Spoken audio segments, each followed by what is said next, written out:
with Charlie Caswell, a Shelby County Commissioner representing Frazier and a friend of Pastor Ricky Floyd, who pastored Pursuit of God Transformation Center.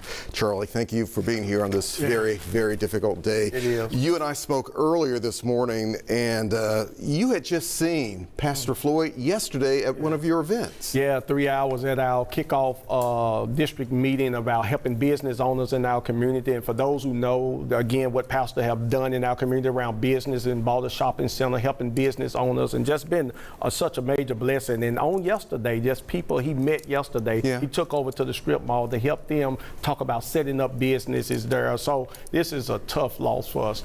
He was really a beacon of hope, not only just for Frazier, but what the entire community, the entire city, was he not? Yeah, when people think about the things that I've been able to do in the community, I wouldn't have been able to do it without a Pastor Ricky Floyd. It was Pastor Ricky Floyd 23 years ago that saw something in me when he became my pastor that most people would have given up on me for. So when I think about the impact on this city, this long outlived what we're hearing today of Pastor Ricky Floyd, a major beacon in our city, a major hole has been now taken because of this sadly, untimely death. And you had just rejoined his church a short time ago. Yeah, I mean, he preached when I became a senior pastor, and when God told me to get out of that position, get back in my purpose, that purpose going back home to be at the Pursuit of God church. You know, me and my family went back and been blessed. It was just on Sunday a powerful message that he preached of hope and moving us forward as a community. So I know that, you know, the seeds that he has sown to us will help that legacy continue on in a major way. So. And Charlie, some of the other personal stories, and even from my standpoint,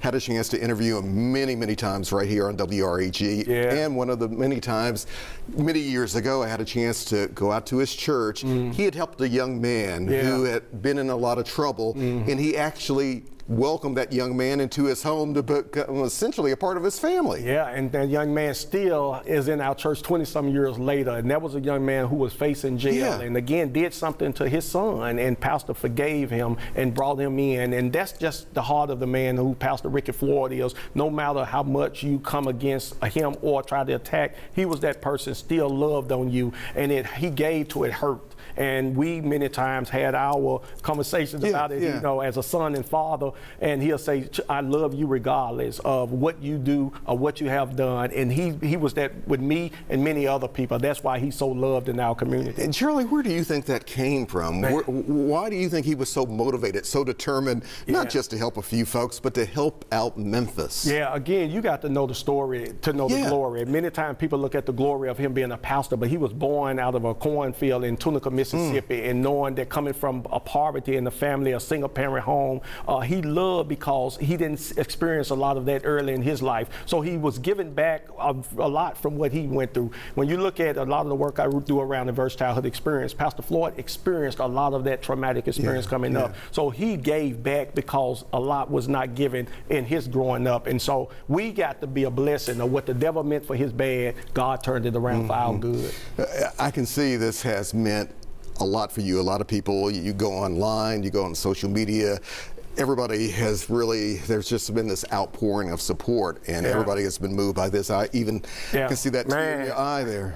You know, I haven't cried this much, even when my biological father passed. This have been that father to me, you know, and I probably wouldn't have cried when he said it, but he done so much. He done so much, really, Alex, to help us be who we are in this city, in this community. And so I know I say to those men out there, even this beginning of the year, we did the Men of Impact. This is the seed. We have to continue that legacy of building other young men. I think about those young boys who in his mentor program now had one of the fathers who cried on my shoulder this morning and said, I became a better father because I was jealous how good he was to my son. And I know that them young men need us as men to step up in the life of in their lives for such a time as this. Charlie, we have to keep that legacy going. Got to keep the legacy going. Charlie Caswell, thank you very much for taking the time to be with us. Thank you. I do mean that. Yes, sir. All right.